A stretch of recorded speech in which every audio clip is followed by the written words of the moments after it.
no negócio jurídico, nós vamos concluir essa parte, tá? E no final da aula, então, eu vou passar para vocês algumas atividades, né? Atividade avaliativa, um trabalho para vocês realizarem. Eu sei que existem colegas, né, que estão com problema no AVA, então nós vamos verificar, né, as situações específicas que são, para que ninguém saia no prejuízo, tá? Então, quem está sem acesso ainda, nós vamos encontrar formas de trabalhar isso também, tá? E que vocês consigam fazer os trabalhos e me entregar de outra maneira, certo? Sem qualquer problema. Só eu oriento, né, pessoal, que vocês insistam com a faculdade, insistam com o setor administrativo para tentar organizar essa situação e ter acesso ao AVA o quanto antes, afinal, é a nossa plataforma de trabalho, né, o nosso instrumento de trabalho, e nesse período que nós estamos dessa forma, né, totalmente online, é absolutamente relevante o nosso contato também por ali, tá? Bom, vamos lá, né? Vícios no negócio jurídico. Hoje nós vamos falar sobre estado de perigo, lesão, simulação e fraude contra credores, tá? Então, só lembrando, né? Relembrando alguns aspectos da aula anterior. Vício no negócio jurídico, tá? O que é o vício no negócio jurídico?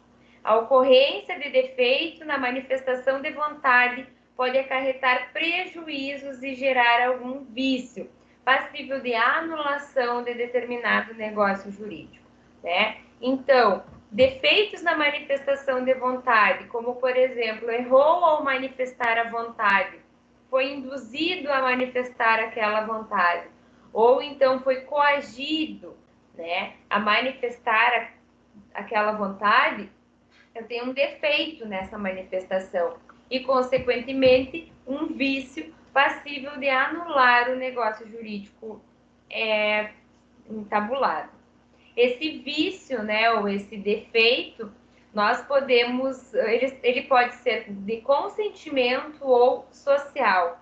Então, de consentimento é o vício na própria manifestação de vontade. Há um defeito na manifestação da vontade em si, né, como no erro, no dolo, na coação, no estado de perigo, né, que nós vamos ver hoje.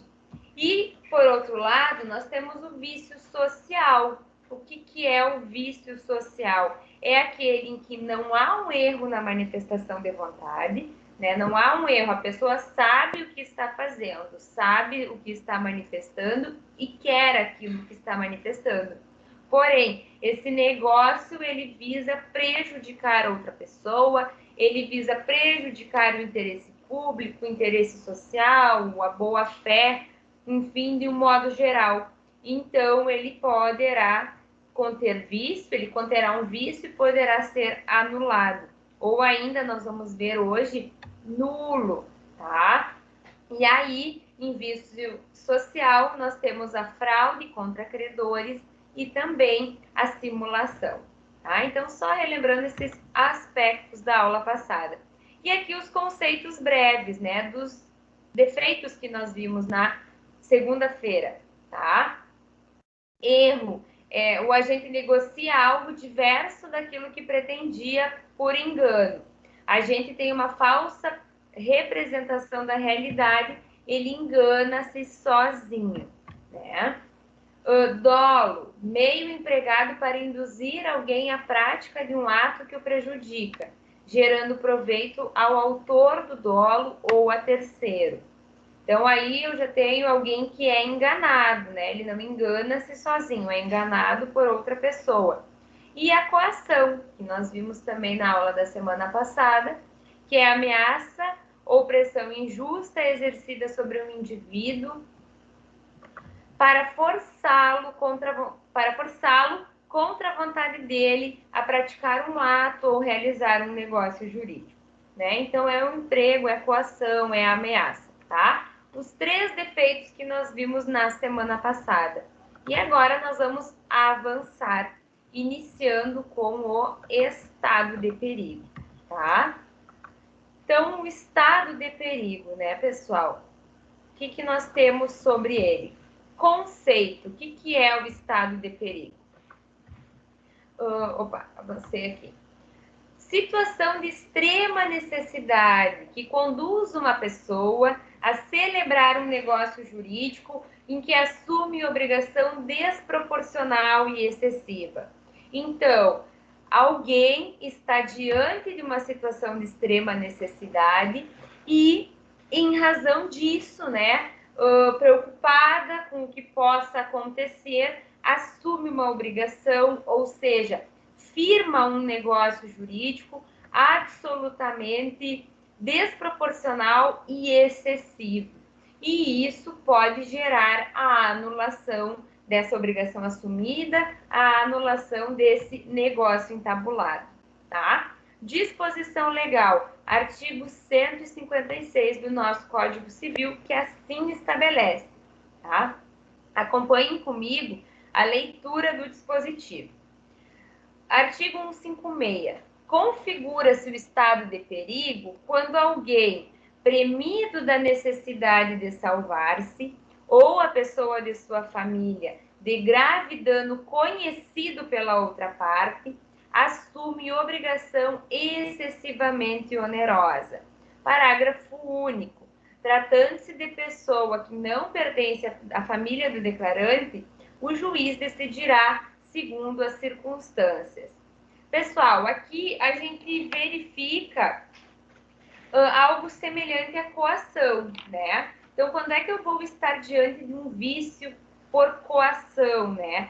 Quando se faz uma ameaça à pessoa em si, alguém da família dela, ou então ainda alguém que não é da família, né? Mas se não for alguém da família, o juiz vai decidir de acordo com o caso concreto, tá? Ainda na coação pode ser em relação aos bens, tá? Aqui vejam que não há.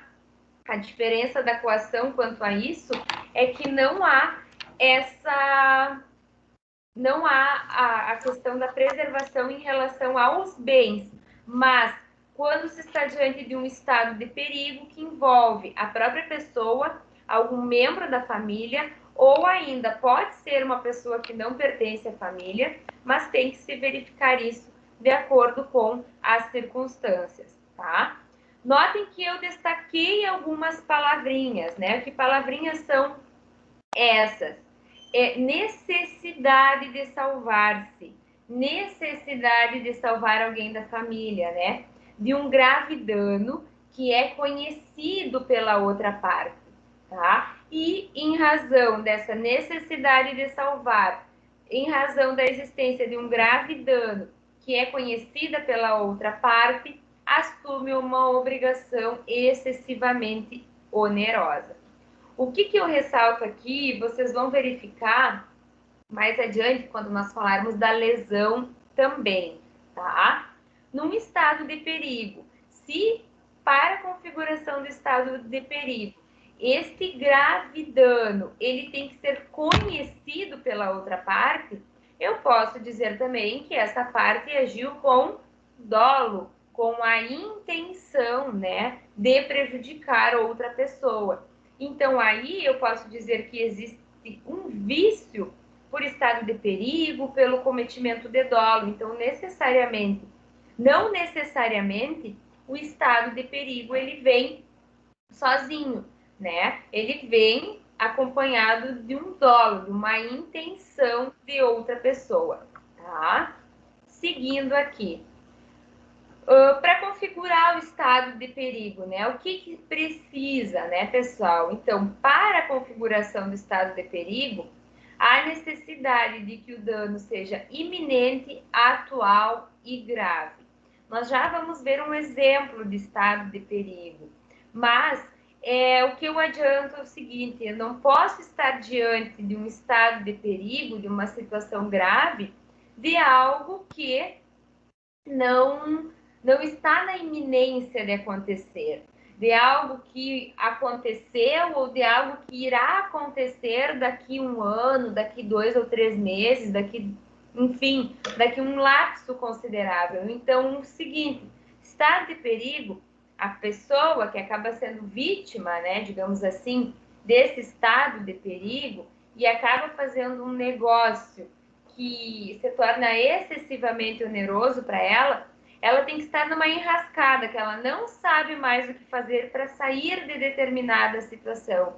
E diante disso, então, há o aproveitamento de outra pessoa, né, para praticar um negócio jurídico que se torna, claro, viciado, tá? Então, há necessidade de um dano e esse dano ele tem que ser iminente, ou seja, está prestes a acontecer, atual, né? Como ele está prestes a acontecer, não pode ser um dano futuro, não pode ser um dano passado e tem que ser grave, né?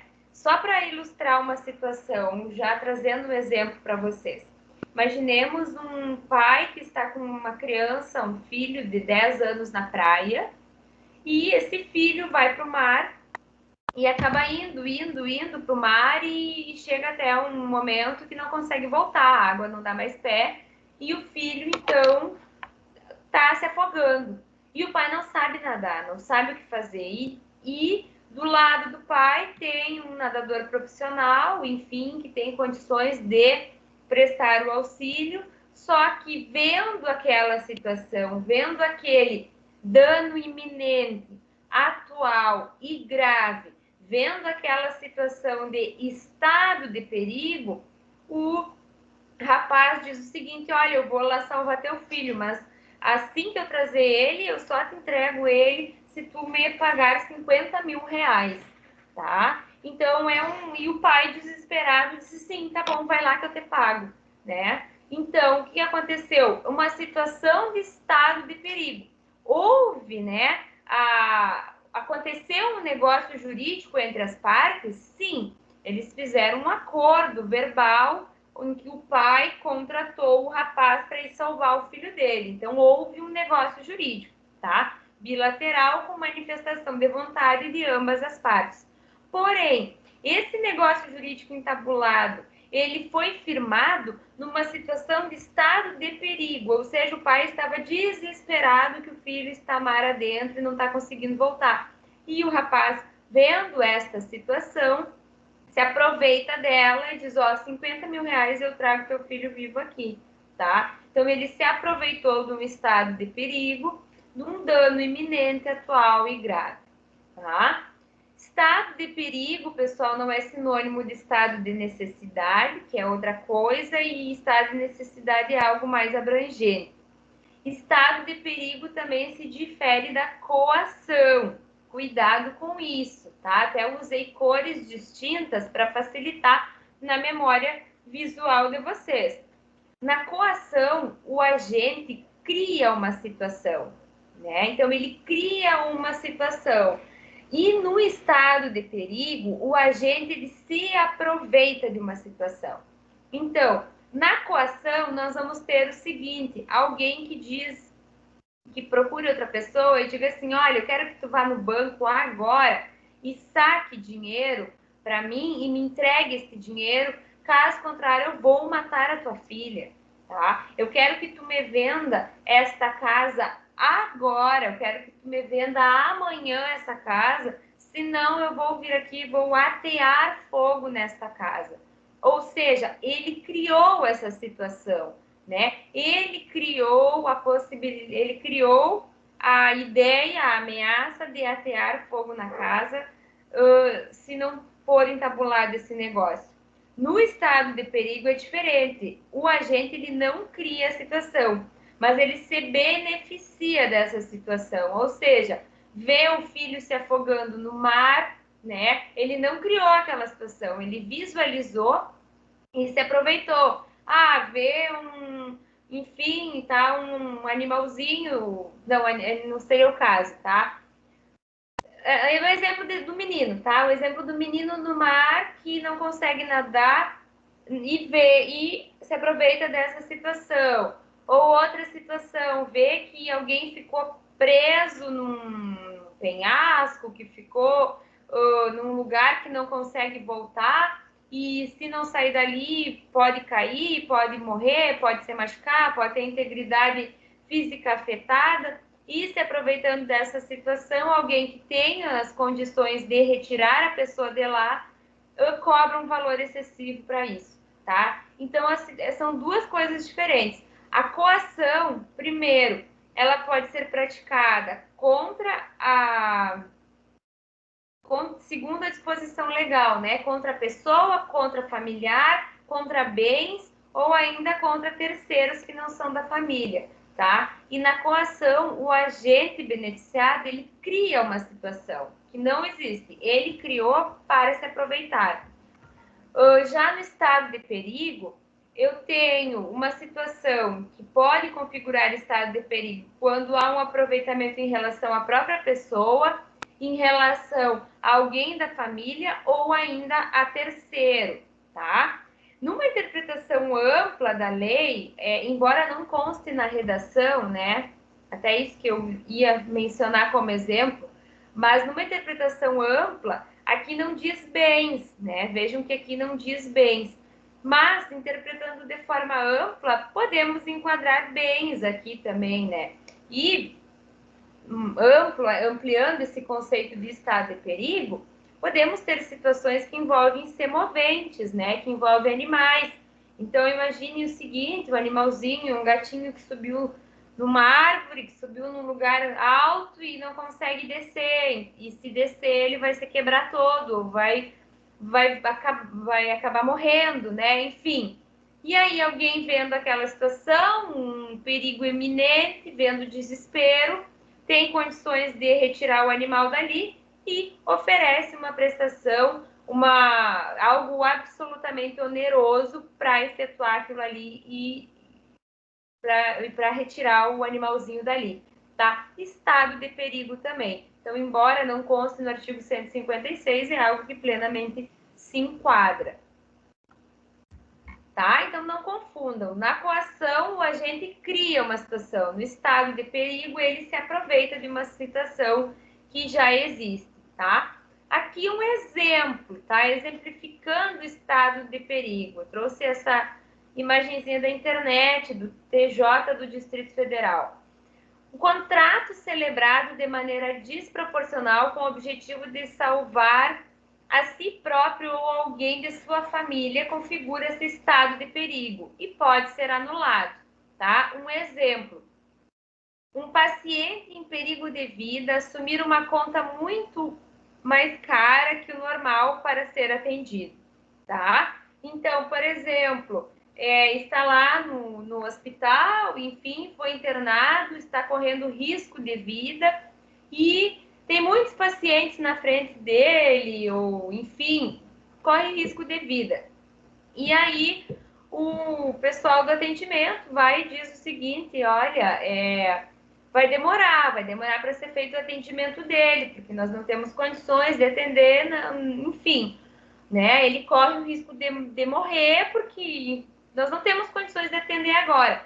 Mas se tu efetuar o pagamento de um valor extra de 30 mil reais, eu consigo fazer esse atendimento agora, tá? E a pessoa no desespero, com a pretensão de salvar-se, né, num iminente estado de perigo, diante de um dano grave, acaba efetuando o pagamento daquele valor para salvar, né, para salvar a sua vida.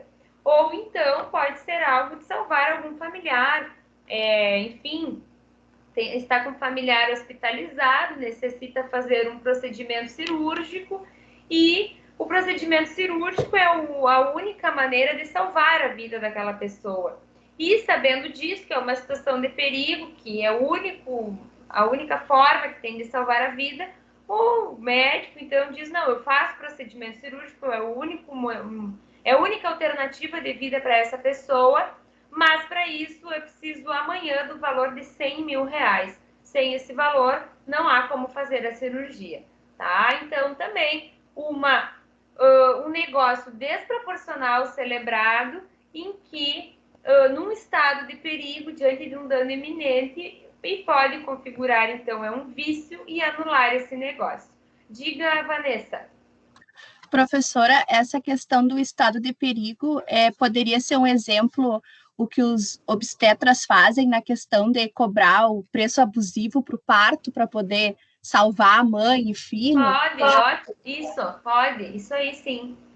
Pode, se enquadra perfeitamente, tá? A questão de cobrar um valor excessivo, ou enfim, acontece tirando toda a questão criminal também, mas tem o plano de saúde, mas você cobra um valor a mais, né? A pessoa está diante de um estado de perigo, de um dano iminente, ou seja, se não entabular a contratação, o negócio, há um risco, né? Um risco de vida. Então, é uma situação de estado de perigo e pode ser discutida judicialmente, buscando-se a anulação desse negócio com a restituição de valores, né? Ou com a fixação de valores justos, né, pessoal? E não um valor excessivamente cobrado, tá? Certo? Então, isto é o estado de perigo. Alguém se aproveita de uma situação pré-existente para fins de tirar uma vantagem. Então, no estado de perigo, só lembrando, também existe o dolo, né? Existe a intenção de se aproveitar, mas diferente da configuração do vício por dolo, no vício por dolo, tu tens a intenção de enganar, né? E aqui no estado de perigo, tu tens a intenção de se aproveitar. Então é aí que é a diferença, né? Então no dolo, você tem a intenção de enganar em si, e no estado de perigo há um dolo, há uma intenção de se aproveitar de uma situação, de um perigo iminente, tá, pessoal? Seguindo. Professora, Oi. no caso, esse artigo, ele refere-se somente à vida, ao perigo de vida? Não só o perigo de vida, tá? Eu acabei dando exemplos de perigo de vida porque é um mais...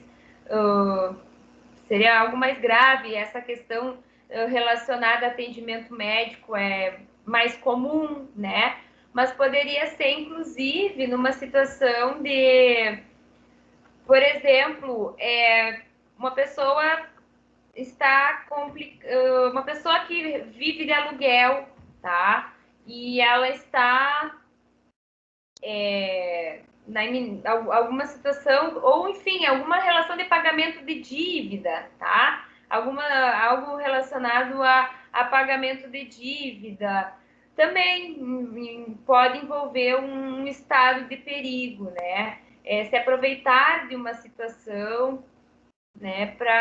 Agora eu pensei no aluguel, mas eu não estou conseguindo formular um exemplo específico. Mas eu acho que tem um exemplo futuramente de aluguel nos slides, que ele diz que a pessoa ela vende as joias para pagar o aluguel a 70% menor que o valor do mercado. Tá. Esse aí eu uso como no exemplo da lesão, tá? Se eu uso num exemplo de lesão, tá? Mas, trazendo então para o exemplo de venda de... Se está diante de um perigo, é que aí se enquadra, que a lesão também, nós vamos ver agora, ela não necessariamente acontece de forma isolada, tá? Ela vai acontecer em conjunto com um dolo, com um estado de perigo, enfim, com algum outro negócio. Mas trazendo esse exemplo, então, da locação. Obrigada, Bruno, consegui me situar aqui. Digamos o seguinte, a pessoa mora de aluguel, né? Enfim, e atrasou alguns meses do aluguel. Então, o proprietário vem dizendo que, olha, se tu não me pagares o aluguel, enfim, eu vou colocar na rua, né?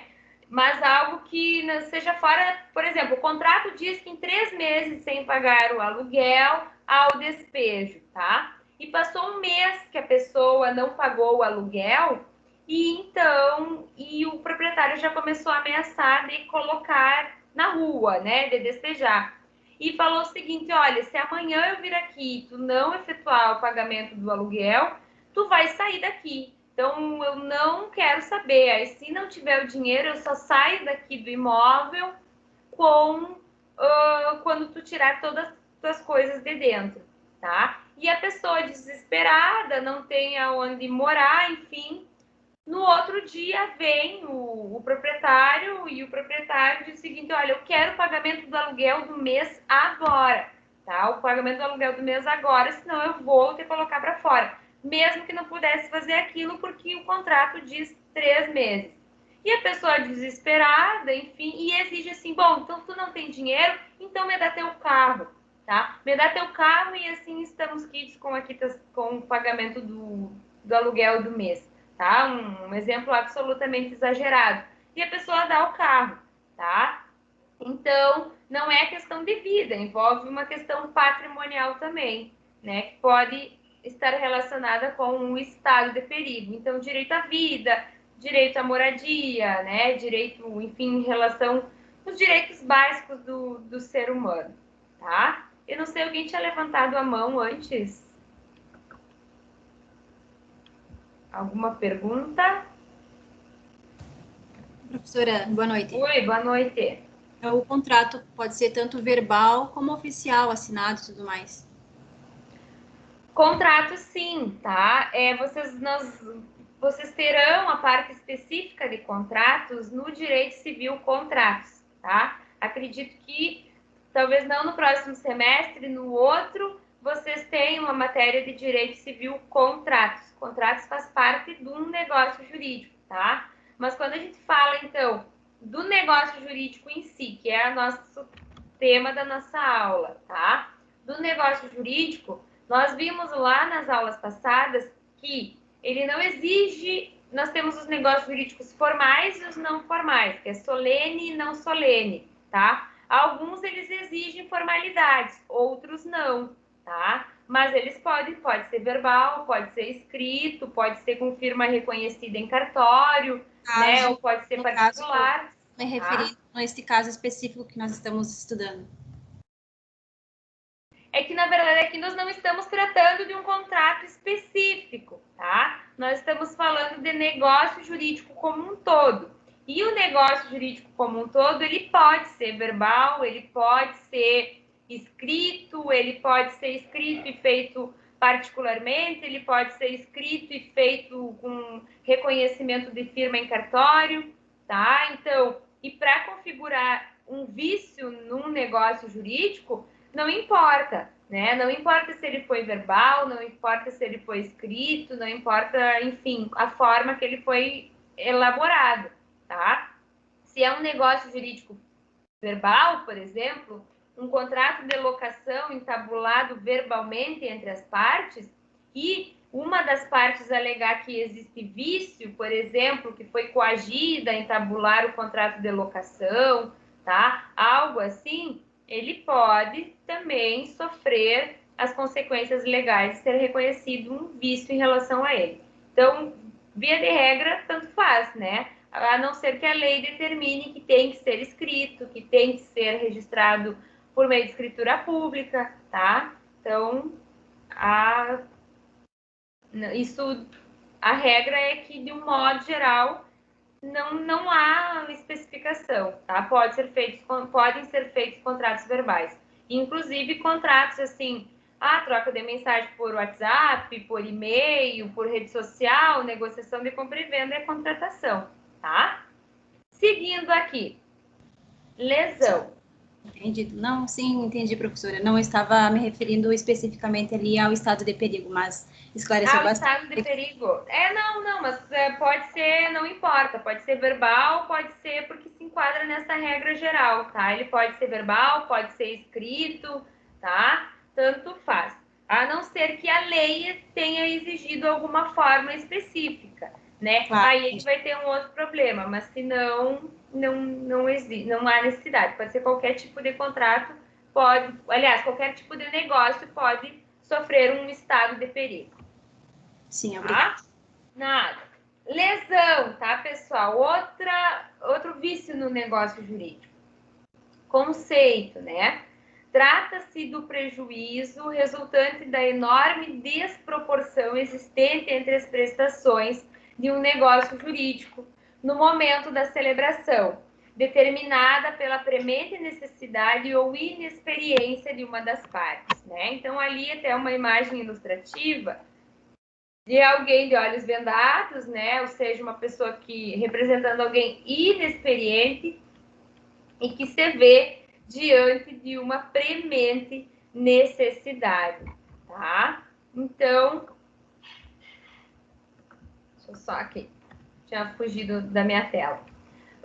Então, lesão ela vai estar configurada quando há uma desproporção entre as prestações, tá? No momento da celebração de um negócio determinada pela premente necessidade ou inexperiência de uma das partes. O que é a lesão? Disposição legal, artigo 157 do Código Civil. O que nos diz o 157? Ocorre a lesão quando uma pessoa, sob premente necessidade ou inexperiência, se obriga à prestação manifestamente desproporcional ao valor da prestação oposta, né?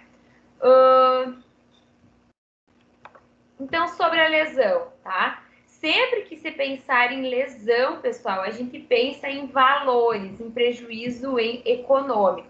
E a lesão, ela é um vício que pode acontecer decorrente de outros vícios, né? Ou em conjunto com outros vícios. Por quê? Nós vimos aqui que para que ocorra uma lesão, alguém deve estar sob premente necessidade ou por inexperiência e, em razão disso, se obriga a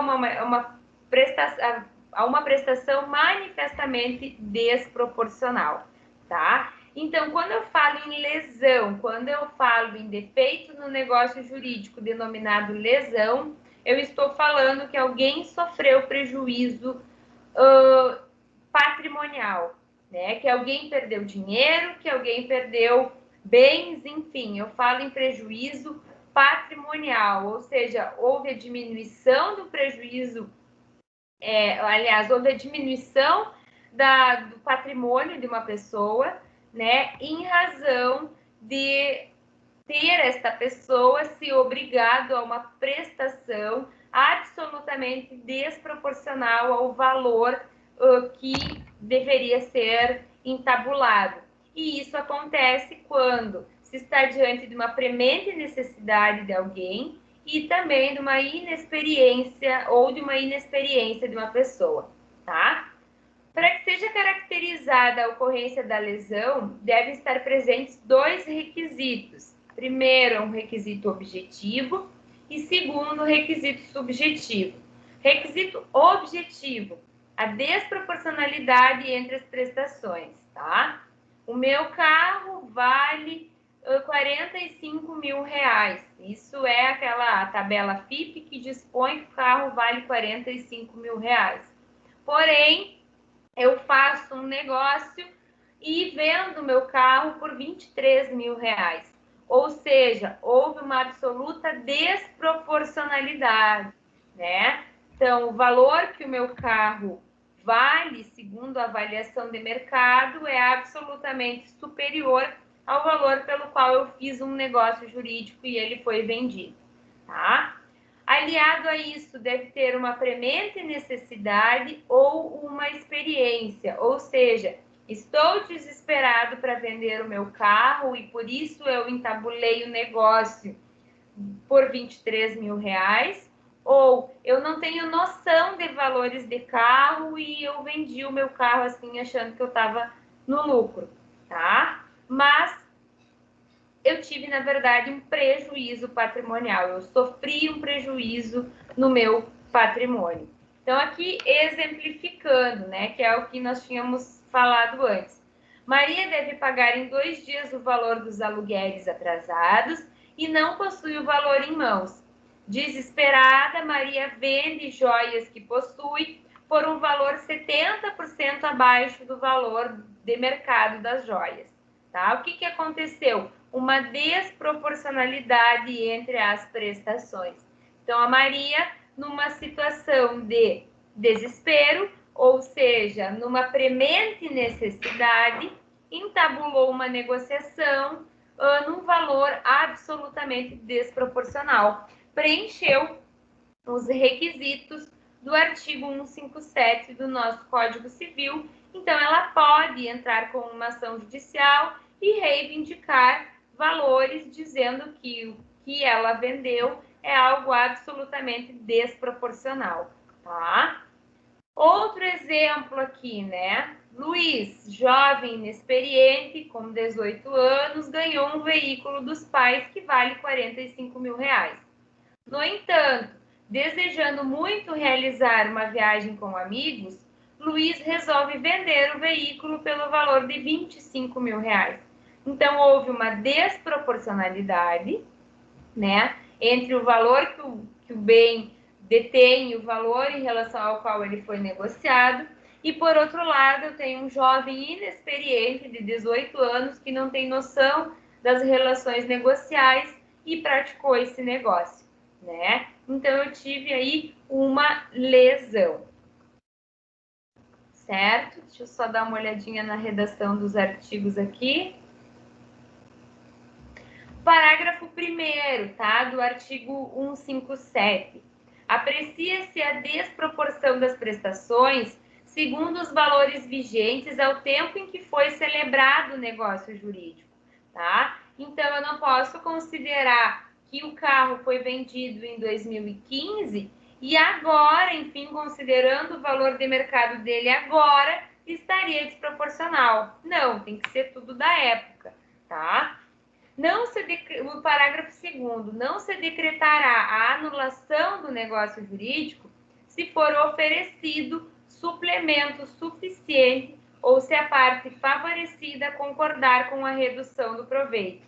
Então, o negócio ele não é anulado se for oferecido suplemento suficiente, né? Ou seja, acabar com essa desproporcionalidade das prestações, ou se a parte que foi favorecida concordar com a devolução do valor do valor maior, né, pago de forma indevida.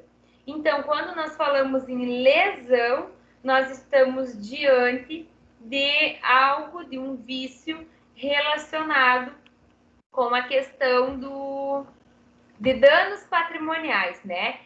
Em razão do negócio jurídico praticado diante de uma premente necessidade ou por inexperiência, se obrigou a uma prestação que é manifestamente desproporcional. Mas cuidado, pessoal, para configurar a lesão, tem que estar presente esses requisitos: premente necessidade, inexperiência e obrigação a uma prestação manifestamente desproporcional, tá? Um exemplo que talvez tenha surgido no ano passado, né?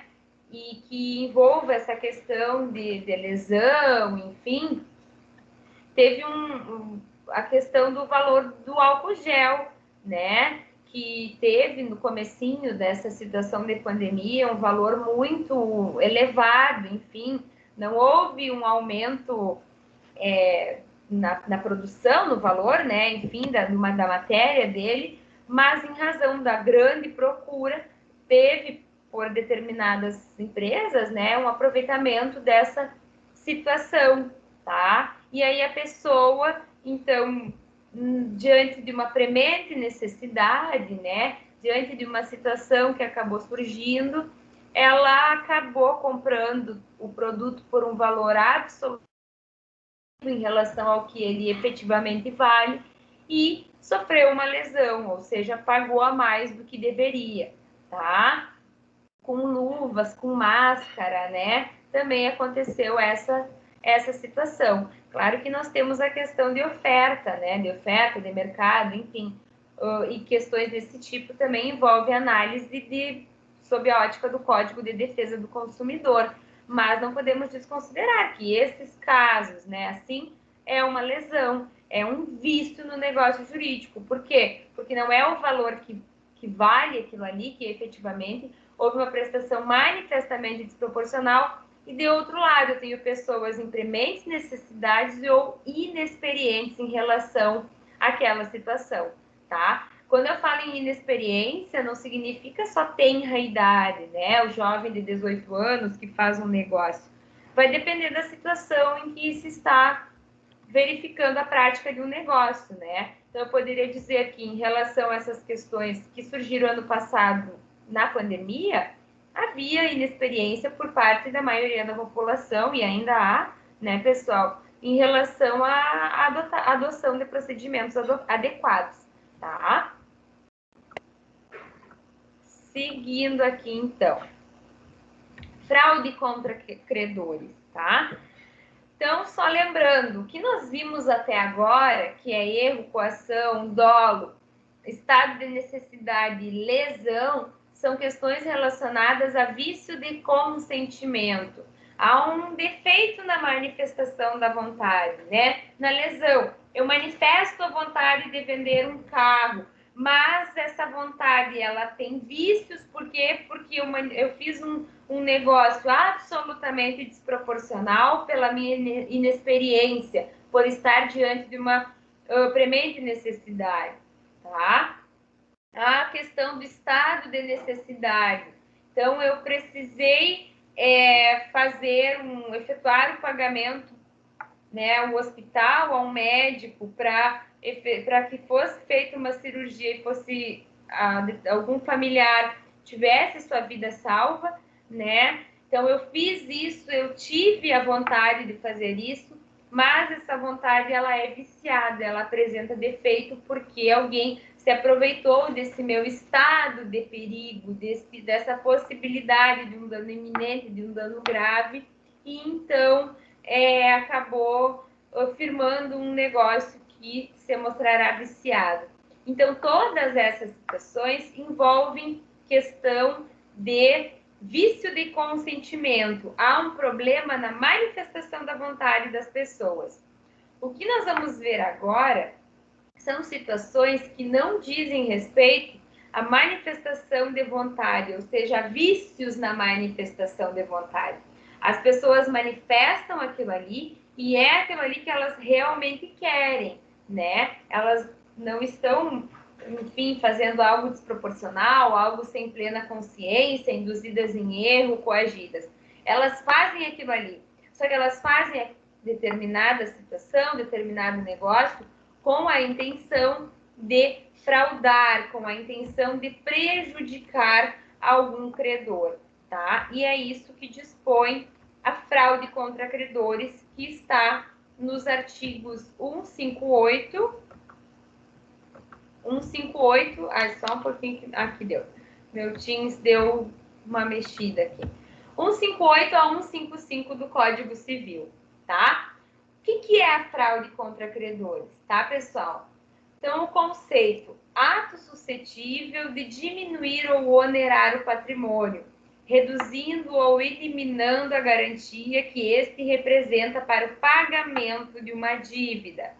Trata-se de ato praticado por devedor insolvente ou por ele reduzido à insolvência, tá? Seguimos aqui, tá? A fraude contra credores, então, como eu mencionei, ela trata-se de um vício social, pois atinge direito de terceiro, não se limitando apenas às partes. A fraude contra credores não se trata de um vício de consentimento, pois a pessoa expressa exatamente o que ela deseja.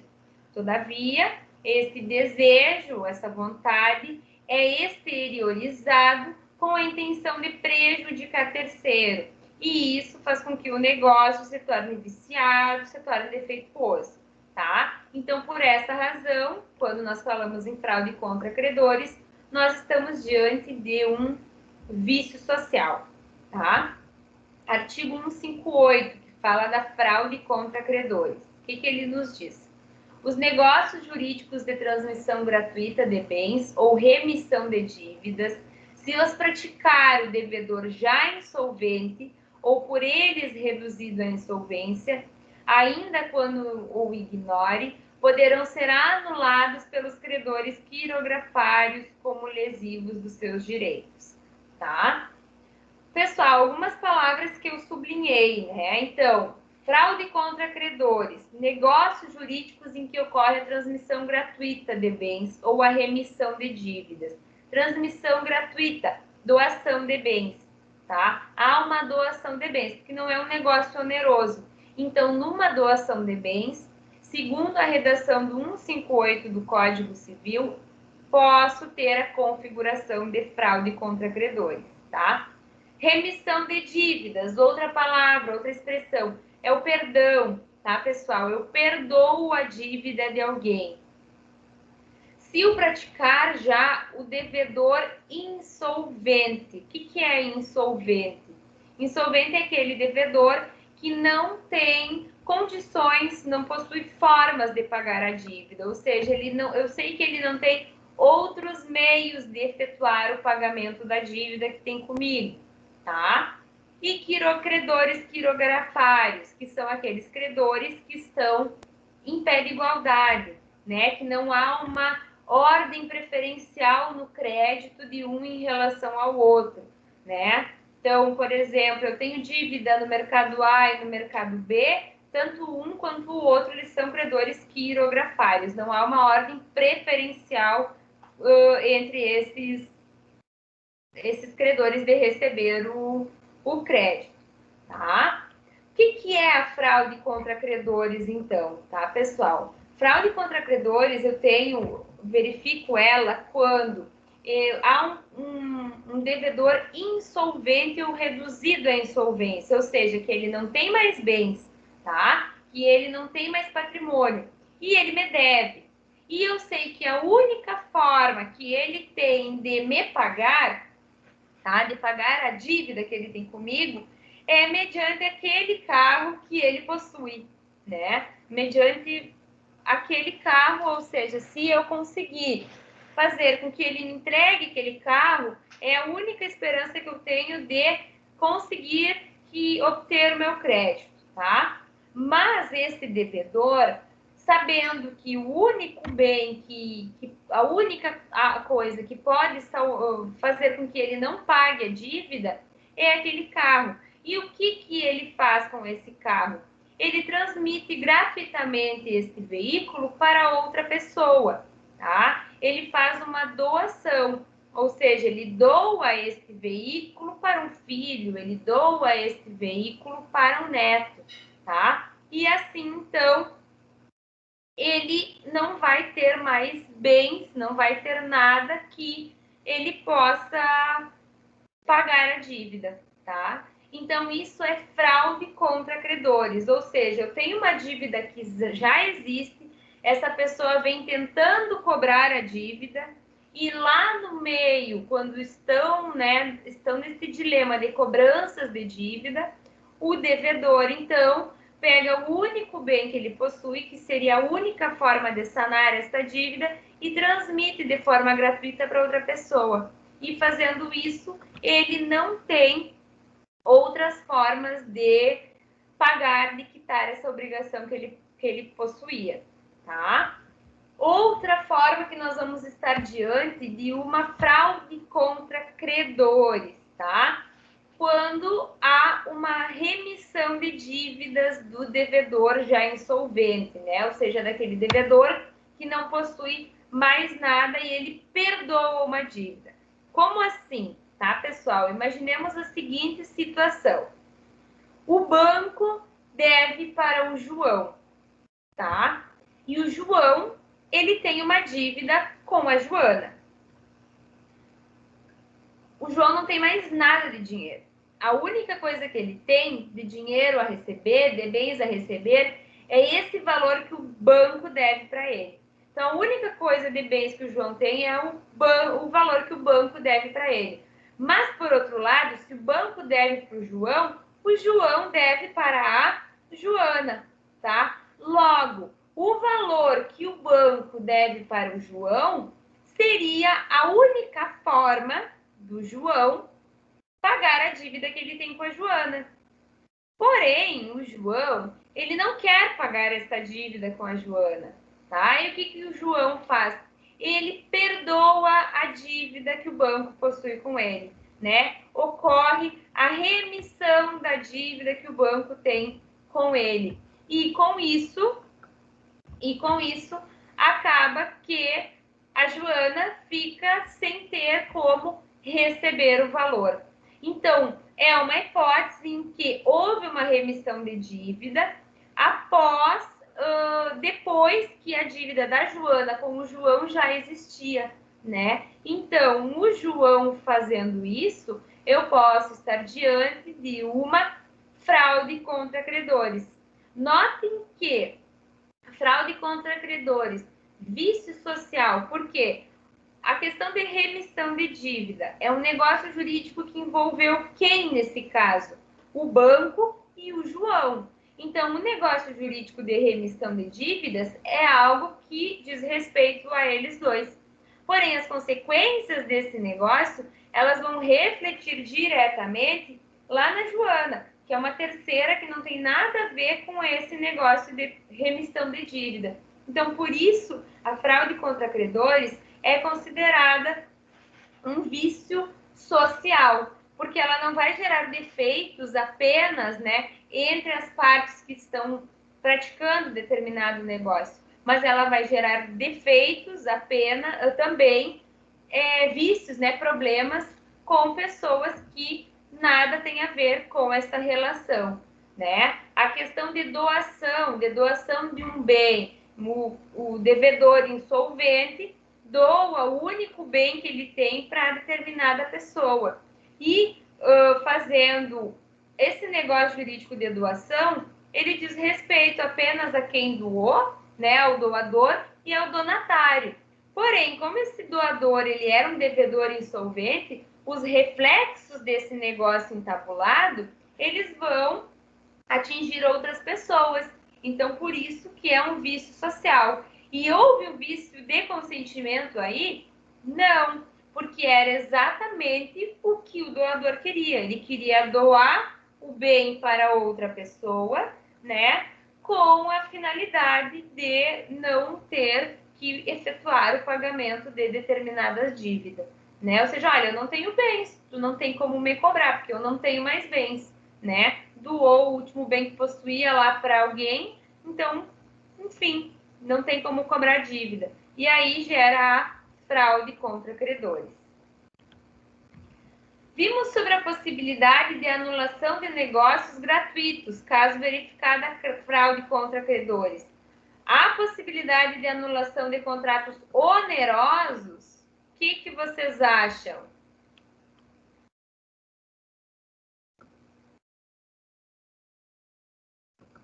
Pode? O artigo aqui diz que é transmissão gratuita, tá? Mas há a possibilidade de fraude contra credores em negócios onerosos? Pode. Pode, tá, pessoal? Pode sim, tá? E aqui está a resposta. Serão igualmente anuláveis os contratos onerosos do devedor insolvente, quando a insolvência for notória ou houver motivo para ser conhecida do outro contratante, tá? Então, faz um negócio, imaginemos o seguinte, o devedor insolvente, a única forma dele quitar as dívidas que ele possui, né, ele só tem um bem, né, ele só tem um veículo. E é o único bem que ele poderia quitar as dívidas dele com todos os credores. Mas ele não quer fazer isso, tá? São dívidas pré-existentes, enfim, ele não quer fazer isso. E o que ele faz? Ele não quer fazer isso e ele está precisando de dinheiro. Então, o que ele faz? Ele resolve vender esse carro. Ele vende esse veículo e fica, então, sem qualquer bem para quitar as obrigações dele, né? Então, o que vai acontecer neste caso? Eu tenho o quê? Um contrato, um negócio jurídico oneroso. E sendo este negócio jurídico oneroso praticado por um devedor insolvente, ele pode ser anulado, porque era o único bem que a pessoa tinha, né, para poder quitar as suas dívidas. Também, então, a redação do 159. Serão igualmente anuláveis os contratos onerosos do devedor insolvente quando a insolvência for notória ou houver motivo para ser conhecida do outro contratante, né? Ou seja, Aquele que está firmando o contrato, está comprando o veículo do devedor, sabe que, na verdade, ele está se desfazendo do bem para não pagar as dívidas dele, tá? Então, quando há um contrato oneroso, então uma compra e venda de veículos, ela pode ser anulada também com base na fraude contra credores, porém, em relação a isso, a insolvência desse devedor tem que ser notória, ou seja, tem que ser do pleno conhecimento de que esse devedor ele não tem outros bens para pagar e esse motivo tem que ser conhecido de quem está comprando. Diga, Manuel. Boa noite, professora. Professora, uma dúvida. Isso aí se enquadraria em relação a uma dívida trabalhista que tenha uma ação judicial? Tá. Aí que nós já vamos falar na sequência, tá? Nós temos duas situações. Nós temos o que nós chamamos de fraude contra credores e fraude à execução, tá? Então, essas questões, quando envolve processo judicial, nós falamos em fraude à execução, tá? A base é a mesma, é alguém que deve e quer, de certa forma, se desfazer dos bens para não quitar a dívida, tá? Mas, quando eu envolvo processo, eu falo em fraude à execução, tá, pessoal? Outra questão ainda nesse ponto da fraude contra credores. Aqui nós temos essa situação, contratos onerosos, né? Mas nós vamos ter situações em que é feito um contrato oneroso e a pessoa não tem ideia, né, da situação de insolvência do vendedor e acaba comprando esse bem e aí depois se prejudica, né? Ou, por exemplo, alguém entra com uma ação reivindicando esse bem, alegando a existência de fraude, tá? Aí é uma questão, pessoal, que vai envolver o caso concreto. Porque se de um lado eu tenho um vendedor que é devedor insolvente e que quer fazer um negócio jurídico para se desfazer do bem, tá? Por outro lado, eu tenho um comprador de boa-fé. Eu tenho um comprador de boa-fé que tomou suas precauções, que olhou a nota, por exemplo, de um veículo, né? Comprador de boa-fé que olhou as anotações do veículo e nas anotações do veículo nada dizia sobre a existência de dívidas ou enfim, tá? Então, o 159, quando é feito um contrato oneroso pelo devedor insolvente com terceira pessoa, são vários elementos que devem ser considerados para anular ou não esse negócio, tá? Pessoal, eu só vou pedir 2 minutinhos para vocês, que eu vou pegar uma água que eu esqueci, senão a garganta já começa a falhar, tá? E aí a gente já retoma. Então, só 2 minutinhos para eu pegar uma aguinha ali. Aproveitem e peguem uma aguinha também, tá?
Pronto, pessoal, agora estou equipada com a minha aguinha aqui, tá? Então, seguimos aqui a nossa fraude contra credores.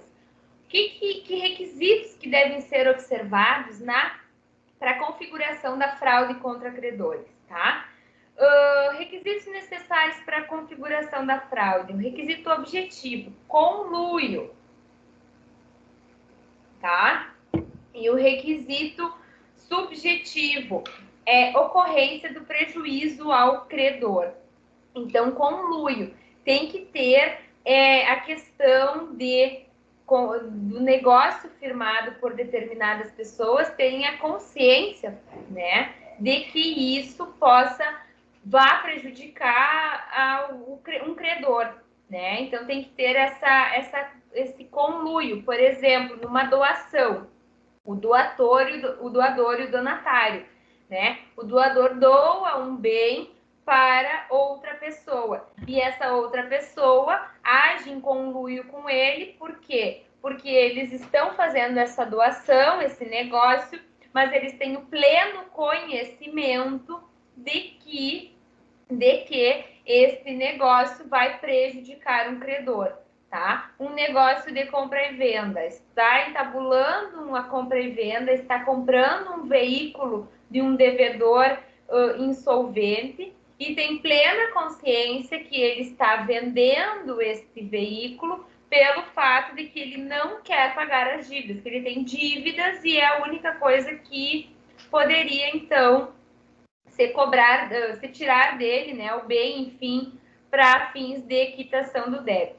Então, tem que ter esse conluio. Por isso que, quando eu tenho um negócio de compra e venda e um comprador de boa fé, né, então, aí, nesse caso, eu tenho a ausência desse requisito conluio, e por isso esse negócio é validado, ou pode ser validado, mas tudo tem que se analisar no caso concreto. Pessoal, alguma pergunta? Sim, professora. No caso, isso acontece muito. Às vezes as pessoas elas nem vendem em si o bem, elas só transferem para o nome de outra pessoa para não terem como cobrar o bem dela, né? Isso. De má fé mesmo. Claro, na verdade, isso é a simulação. A gente já vai ver, tá? Pode ser fraude, como pode ser simulação, né? Porque na fraude há uma negociação. Então, efetivamente, o doador doa para o donatário recebe o bem. Só que isso, ambos sabem que, na verdade, esse negócio está sendo realizado para fins de não se satisfazer uma determinada dívida, né? Ou também há uma compra e venda de um veículo, há um pagamento entre comprador e vendedor, mas ambos sabem que esse negócio está sendo feito para fins de não quitar dívida, tá? Então é fraude contra credores. Estou me desfazendo dos meus bens, porque vendendo, doando para todo mundo, porque eu não quero quitar as dívidas que eu tenho, certo? Ação pauliana, tá? É o nome atribuído para a ação anulatória do negócio jurídico celebrado em fraude contra credores. No entanto, existem outras formas de reivindicar. Pessoal, fraude contra credores. Aqui eu já chamo a atenção, porque daqui a pouquinho a gente vai ver, e eu já adiantei, em razão da pergunta do Manuel, né? Que nós temos fraude contra credores e fraude na execução, tá? Quando eu tenho fraude contra credores, eu quero que vocês imaginem uma situação em que não há um processo judicial em debate, tá? Fraude contra credores é quando duas pessoas entabulam um negócio jurídico extrajudicialmente, né? E há, por exemplo, um descumprimento desse negócio com ausência de pagamento, por exemplo, né? Comprei um imóvel, paguei uma parcela e não paguei mais. E aí agora o credor está tentando me cobrar o restante dessas parcelas e não está localizando formas de, enfim, de cobrar, tá? Então, para reivindicar isso, né? Ou seja, sei que o fulano doou um apartamento para ciclana e o apartamento era o único bem que eu poderia reivindicar para quitar a dívida que o fulano tem comigo, tá? Então, o que acontece? Se eu sei que ele doou isso e tanto fulano quanto a ciclana tinham plena consciência de que ele era um devedor em insolvência, tá? E que ele era devedor insolvente e que ele praticou esse negócio jurídico com a única finalidade de fraudar credor, ou seja, de não efetuar o pagamento das dívidas que ele tem contra credor, em relação aos credores, eu posso entrar com uma ação judicial contra esse doador e contra o donatário com a finalidade de anular esse negócio jurídico. E o nome que nós damos a essas ações que visam a anulação do negócio jurídico é ação pauliana, tá? Ação pauliana é o nome atribuído a essas ações que visam anular negócios jurídicos celebrados em fraude contra credores, tá? Necessariamente, o advogado precisa nominar a ação como ação pauliana? Não. E para ser bem sincera com vocês, eu não lembro a última vez que eu vi numa petição inicial essa denominação, tá? Porque o que é? Ela é um nome genérico, ou seja, eu tenho que entrar com uma ação pauliana, é a ação que eu posso reivindicar a anulação do negócio jurídico. Mas eu posso fazer isso nominando a minha ação de ação anulatória de negócio jurídico, né? Ação declaratória de inexistência, ou, enfim, ação anulatória é o nome mais comum, tá? Anulatória de negócio jurídico em decorrência de vício, tá? Em decorrência, em razão de fraude contra credores, tá? Então, é difícil aparecer a expressão ação pauliana. O mais comum é ação anulatória de negócio jurídico, tá? Existem outras formas de reivindicar? Existe, né, pessoal? Existe hoje vias extrajudiciais. Então, posso me utilizar da arbitragem, posso me utilizar de mediação, de conciliação. Alguns escritórios de advocacia trabalham com isso, né? Tem câmaras arbitrais, tem o centro de conciliação que fica junto ao fórum, mas também são centros pré-processuais, ou seja, não envolve decisão judicial, mas se eu quero reivindicar isso judicialmente, eu tenho que entrar com uma ação de conhecimento, que eu tenho que entrar com um processo, expor os fatos, né? Vai vir a outra parte, vai trazer suas provas, vão ser produzidas provas, e no final, analisando todas as provas produzidas, o juiz vai decidir e verificar se houve fraude contra credores ou se não houve, se é caso de anulação do negócio jurídico ou não. E aqui eu ressalto, tá, pessoal? Fraude contra credores, ela possui uma diferenciação em relação à fraude à execução. A lógica inicial é a mesma. Tanto na fraude à execução quanto na fraude a credores, eu vou ter um devedor que ele está se desfazendo de bens para não cumprir com uma obrigação assumida, tá? Então, para ele não cumprir, para ele não quitar uma dívida que ele possui, ele se desfaz dos bens, ele doa, ele vende, né, para outras pessoas com a finalidade de não pagar dívidas, de não ter bens em seu nome para não quitar com obrigações, tá? Só que existe uma diferença em falarmos de fraude à execução e de fraude contra credores. Fraude contra credores, que é o que nós já estamos falando, não requer, tá? Não exige uma ação pendente, não exige a existência de uma ação judicial. Então, fraude contra credores.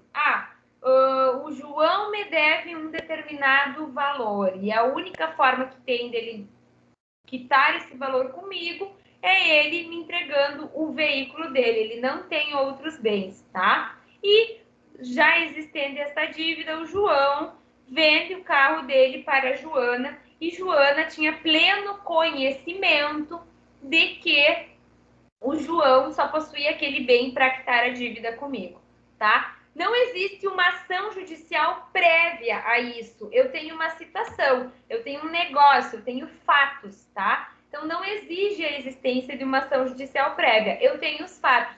O João me deve, e sabendo que ele me deve, que o carro dele é a única forma dele me pagar, mesmo assim ele pegou o carro e vendeu para a Joana. E a Joana tinha pleno conhecimento de toda essa situação, tá? Não existe uma ação prévia, tá? Para reivindicar isso, né? Para reivindicar essa questão de eu quero anular esse negócio que o João entabulou com a Joana. Como é que você faz? Entra com uma ação autônoma, né? Ou seja, uma ação de conhecimento. Eu inicio um processo judicial.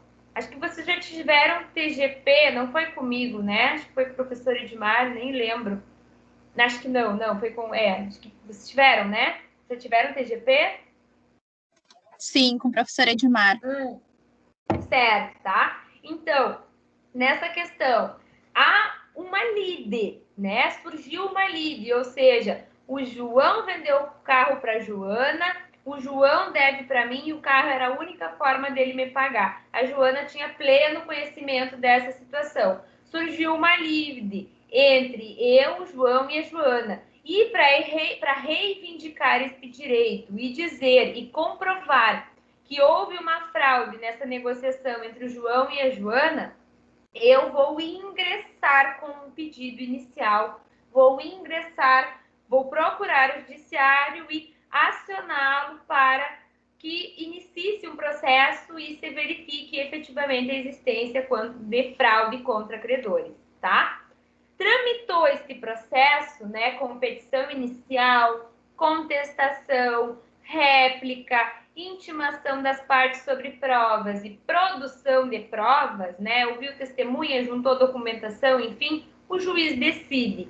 E é na sentença que o juiz vai dizer se houve a fraude à execução e que isso é um ato anulável, né, e vai anular o negócio jurídico entabulado, no exemplo aqui entre o João e a Joana, ou o juiz vai dizer, olha, não houve fraude contra credores e eu mantenho o negócio jurídico entabulado entre o João e a Joana, tá? Então, fraude contra credores, ela surge das relações negociais. A fraude à execução, ela vai surgir dentro de um processo judicial, né? Processo judicial, nós temos, ele é dividido em fases, né? A primeira fase é a fase de conhecimento, ou seja, as partes levam ao conhecimento do juiz a existência de um processo e o juiz decide. Elaborada, prolatada a sentença, vem a segunda fase, ou seja, deve ser cumprida a sentença, deve ser executada a sentença. E é nessa fase de cumprimento de sentença ou de execução de sentença que eu posso verificar a fraude à execução. Ou ainda, fraude à execução. Uma pessoa entabulou um título, fez um contrato, né? Um contrato bancário com uma instituição financeira. E esse contrato bancário está lá na nossa lei que ele é um título executivo. Ou seja, eu não preciso discutir a existência ou não desse título. A lei já confere a ele uma certa legitimidade. E, não havendo cumprimento desse título executivo, o que o banco pode fazer? Executar judicialmente esse título, né? E aí ele vai entrar com um processo de execução, ou seja, é um processo que não exige essa primeira fase, que é a fase de conhecimento. É um processo que ele já pode ser feito direto à execução, ou seja, intima o devedor para cumprir a obrigação, ele vai ter a oportunidade de se defender e de alegar algum vício, mas a regra é paga em tantos dias ou serão buscados bens para satisfazer esta obrigação.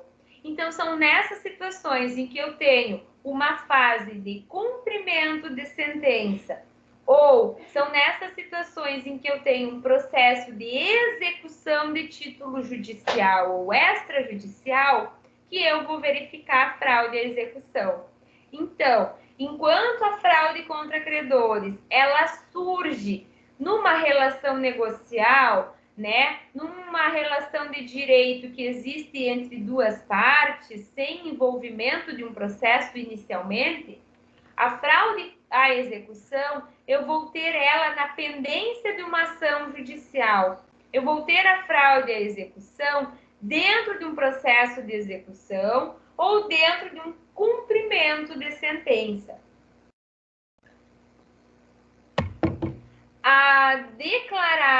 Ela é declarada incidentalmente, tá? Inclusive de ofício, mas aqui façam um asterisco, né, pessoal?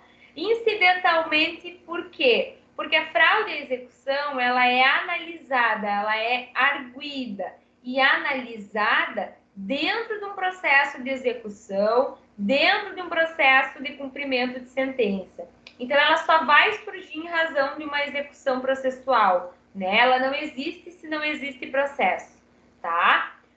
Inclusive de ofício. O que significa isso? De ofício pelo juiz.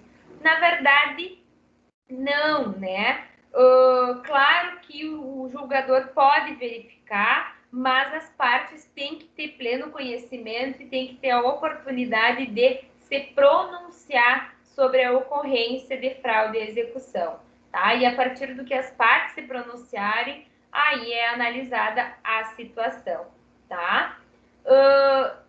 Dentro da fraude à execução, é reconhecido o ato como ineficaz, ou seja, não foi eficaz, não teve efeitos, tá?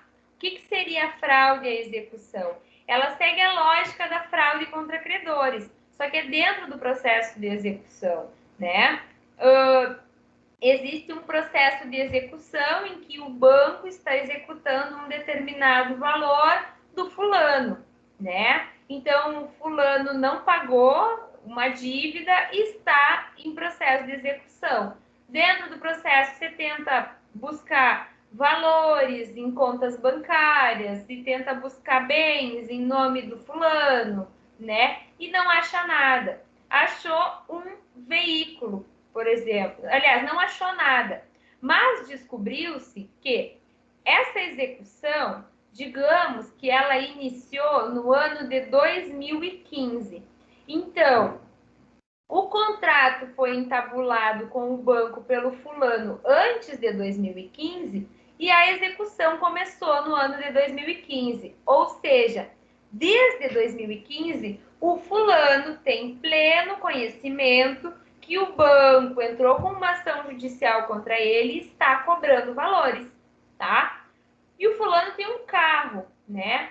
Lá no ano de 2017, o fulano resolve vender o carro, né? Resolve vender o carro. E mais, quando o fulano vendeu o carro, já existia anotação de penhora nos registros deste veículo, tá?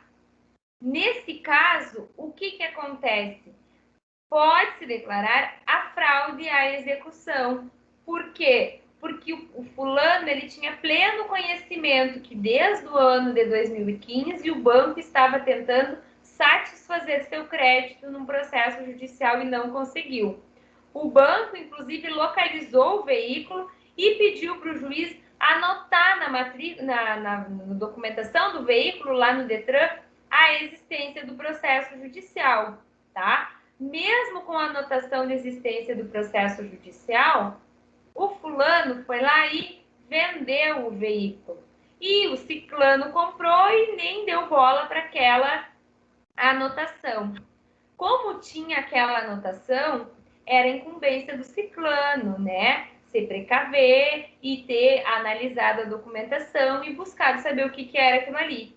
Se havia anotação e o ciclano não deu bola e fez o negócio mesmo assim, ele correu o risco do negócio, tá? Ele correu o risco do negócio e, em face disso, se decreta fraude à execução e se penhora aquele bem, mesmo que tenha sido vendido. Ciclano perdeu o valor? Perdeu, mas infelizmente ele vai ter que reivindicar isso do fulano, tá? Que foi um negócio falho, um negócio viciado, né? Situação diferente nós teríamos se o ciclano tivesse comprado o veículo, já existia o processo judicial, mas não tinha nenhuma anotação no prontuário do veículo sobre o processo, sobre eventual penhora, e o ciclano não tinha nenhum conhecimento de que o fulano tinha dívidas por aí, tá? Aí ele foi um terceiro de boa fé, e esse negócio, então, essa situação, ela pode ser mantida, né? E aí mantém o negócio, nós tivemos um adquirente de boa fé. Mas isso não é uníssono. Eu só vou dar a oportunidade para o colega falar, para a Maiara, e depois eu sigo com essa questão. Diga, Maiara. Boa noite. A minha dúvida é o seguinte: a penhora é só no nome da pessoa ou se ela é casada? Aí o juiz pede da pessoa que ela é casada também para penhorar? Boa pergunta, tá? Pode, tá? Se na verdade você verifica, né, que as pessoas, dependendo do regime de casamento de bens das pessoas, hoje em dia já muitos credores com a finalidade, aliás, advogados em si, né, que trabalham bastante na execução, buscam formas mais amplas de se tentar obter o seu crédito. Então pode também, porque se é casado pelo regime da comunhão parcial de bens, por exemplo, o que é de um é de outro, que foi adquirido na constância do casamento, se é de um é de outro. Então, pode fazer pesquisa sim, em nome dos bens do cônjuge, e claro, vai se verificar, vai se preservar apenas a meação, né? A metade que é do cônjuge e a outra metade que é do cônjuge devedor vai ser disponível para o credor. Pode sim, tá? Pessoal, só voltando então aqui o que eu estava falando, com a questão do adquirente de boa-fé e da fraude à execução, tá? Em processos ordinários, normalmente se reconhece, mas a Justiça do Trabalho, por exemplo, onde há uma maior proteção ao empregado e também ao empregador em determinadas situações, quando se está diante de venda, né, de um veículo, quando já existente um contrato, um processo judicial, mesmo que não existisse qualquer anotação no prontuário do veículo, eu já vi decisões da Justiça do Trabalho dizendo que não importa a boa-fé do adquirente, tá? Não importa a boa-fé dele. O que importa aqui é a má-fé da pessoa que sabia que existia um processo e mesmo assim vendeu o único bem que estava aqui para garantir a execução, tá? E aí te vira comprador de boa-fé a cobrar indenização daquele que te vendeu um bem que foi vendido, né, depois de existir depois de já existir a execução. Então, cuidado, essa questão do adquirente de boa-fé, de um modo geral, ela é reconhecida, ela é admitida, tá? Mas em direitos como preservação de direitos trabalhistas, né, pode haver na Justiça do Trabalho um entendimento mais restritivo nesse sentido, de que não importa se adquiriu de boa-fé, o que importa é que a pessoa vendeu o carro, vendeu a casa, vendeu o imóvel e não deveria ter vendido porque era o único bem. E meus lamentos, né? Lamento a ti, comprador de boa-fé, vai ter que exigir indenização por perdas e danos do comprador, tá? Então, cuidado. Fraude em credores e fraude em execução são situações diferentes, tá? Fraude contra credores, eu tenho ela quando eu tenho um negócio jurídico viciado e a partir daí se inicia, na maioria das vezes, uma ação judicial na fase de conhecimento e se busca a anulação de um negócio. E quando eu tenho fraude e execução, eu tenho algo que acontece dentro de um processo judicial, na fase de cumprimento de sentença ou na fase de execução, tá? Ou, aliás, ou num processo de execução. Essa fraude à execução ela vai ser alegada e analisada dentro desse processo de execução, tá? E vai tornar um ato ineficaz, ou seja, vai dizer que foi ineficaz aquele negócio entabulado e em razão disso, vem cá bem que eu estou te penhorando dentro desse processo, tá? Só cuidado com isso. Mas a lógica das duas é a mesma. Quando o devedor está se desfazendo de bens, né? Seja doando, seja vendendo, para não quitar as suas dívidas. Pessoal, simulação, tá? Aqui nós temos outro vício social. E quando nós falamos em simulação, aqui, atenção, tá? Todos os vícios que nós vimos até agora, eles geram a anulação do negócio jurídico, né? Ou seja, o negócio jurídico apresentou vícios, apresentou defeitos, ele é viciado, ele é anulável. Por quê? Porque se, mesmo sendo um negócio jurídico anulável, mas virem as partes a sanar ele de determinada forma e decidir seguir, pode, tá? Quando eu falo em simulação, é o único dos vícios que é declaração de nulidade, ou seja, como se não tivesse existido. Ele não vai gerar efeito qualquer, não vai gerar efeito nenhum. Na próxima aula, nós vamos falar de forma específica sobre nulidade e sobre anulação de negócio jurídico, tá? Mas nulidade, anulação, lembram dos planos do negócio jurídico, né? A anulação, eu vou ter um negócio jurídico que existe, mas ele não é válido. E quando eu falo em negócio jurídico nulo, eu estou falando em negócio jurídico que sequer existiu, tá? Acompanhem comigo no slide. Simulação. Trata-se de hipótese de nulidade do negócio jurídico e não de anulação. Na simulação, as partes realizam um negócio que, em sua aparência, é normal, mas que visa a produção de efeitos contrários e ou enganosos, ou seja, diferentes daqueles que aparentam. Na simulação, não há vício de vontade das partes.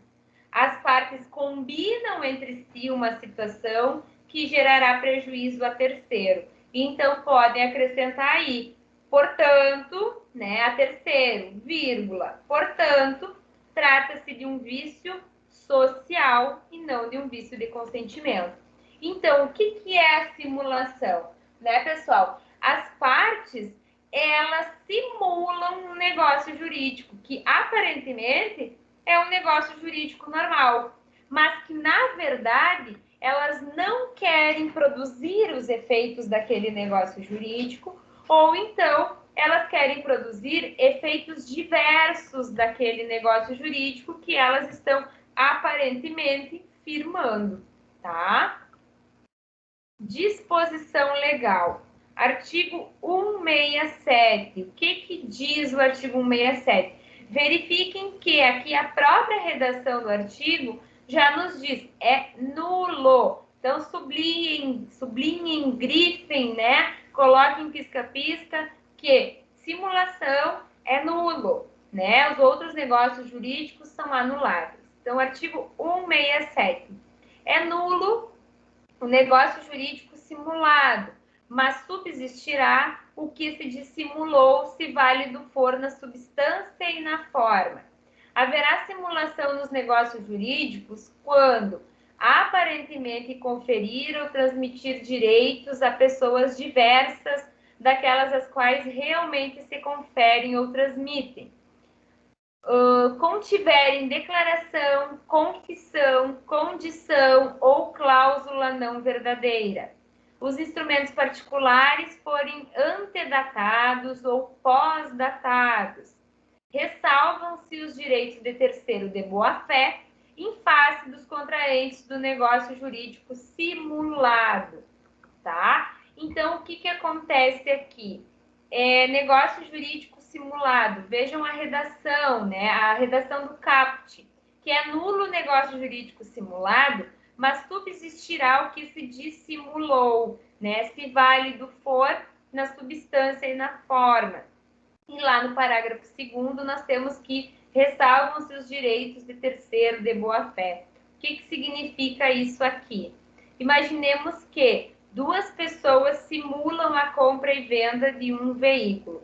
O fulano simula que está vendendo para o ciclano o carro, tá? Mas, na verdade, o fulano, ele tem dívida, voltemos ao nosso exemplo, de que o carro é o único bem que o fulano tem para satisfazer essa dívida, tá? Então, para que ele não precise efetuar o pagamento dessa dívida, o que ele faz? Ele simula uma compra e venda, ele simula que ele está vendendo esse veículo, né? O fulano está vendendo para o ciclano. Mas, na verdade, o que ele fez? Como até a Mayara comentou antes, né? Só foi lá e registrou o veículo em nome de outra pessoa e simulou que vendeu, tá? Não aconteceu uma compra e venda.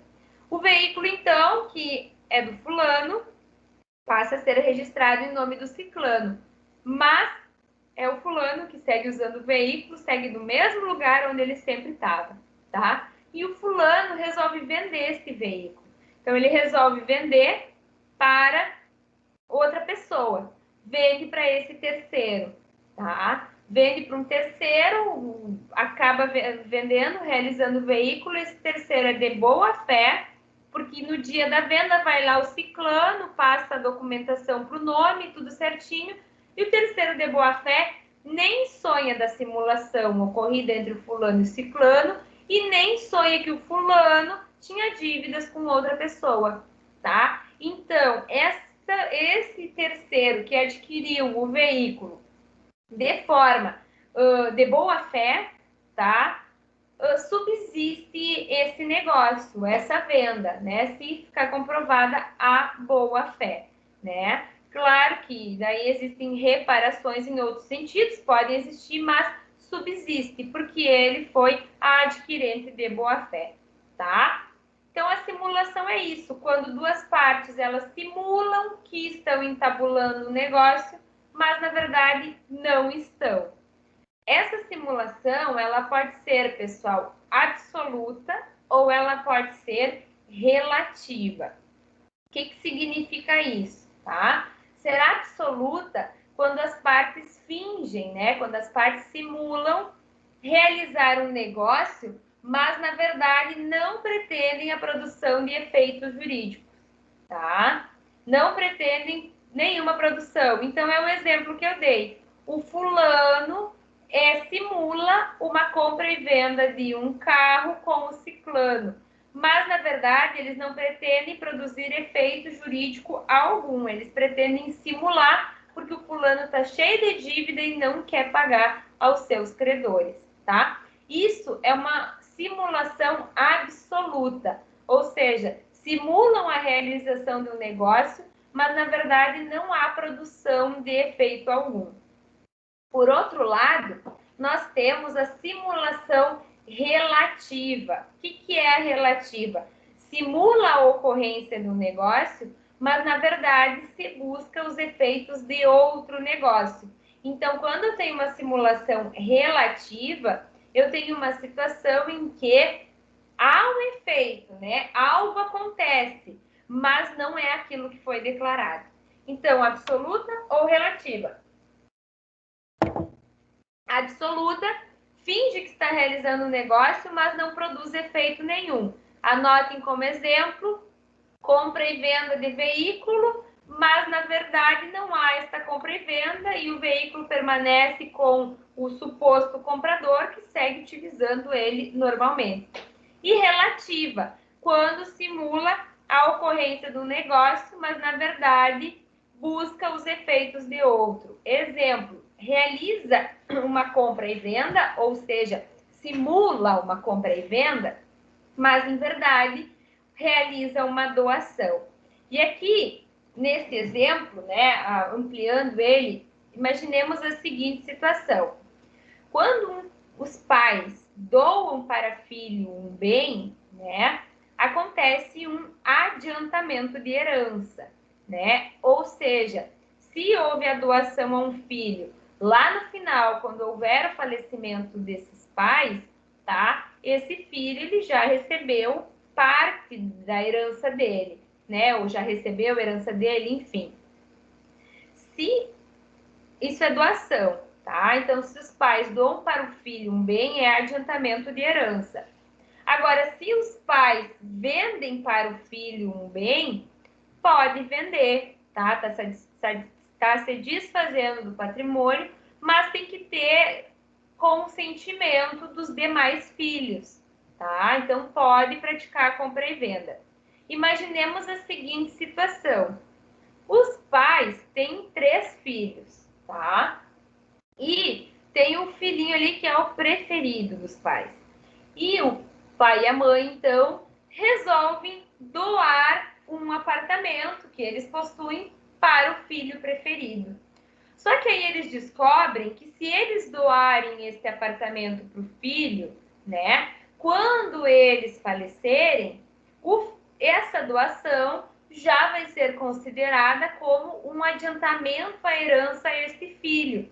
E o restante dos bens, então, vai ser dividido entre outros filhos, ou enfim, esse filho vai receber uma quantia inferior porque ele já teve a herança dele adiantada, tá? Então, o que os pais resolvem? Os pais resolvem simular uma compra e venda. Por quê?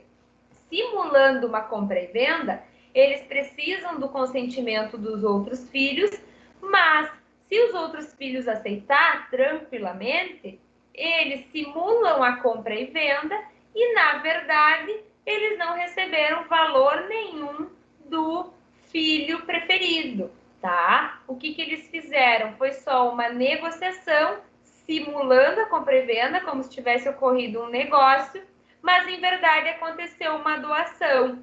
E o que vai acontecer isso? Se os irmãos concordaram com a compra e venda, tá? Que foi simulada, mas em verdade se verifica que foi uma doação e digamos que essa situação nunca seja descoberta, isso vai refletir futuramente nos direitos hereditários, né? Que não houve um adiantamento de herança para o filho preferido, tá? Agora, se há a doação, aí já houve um adiantamento de herança e o valor, né, da herança vai ser diferente lá no final, tá? Então, é um exemplo de realizou compra e venda, simulou compra e venda, mas em verdade realizou uma doação.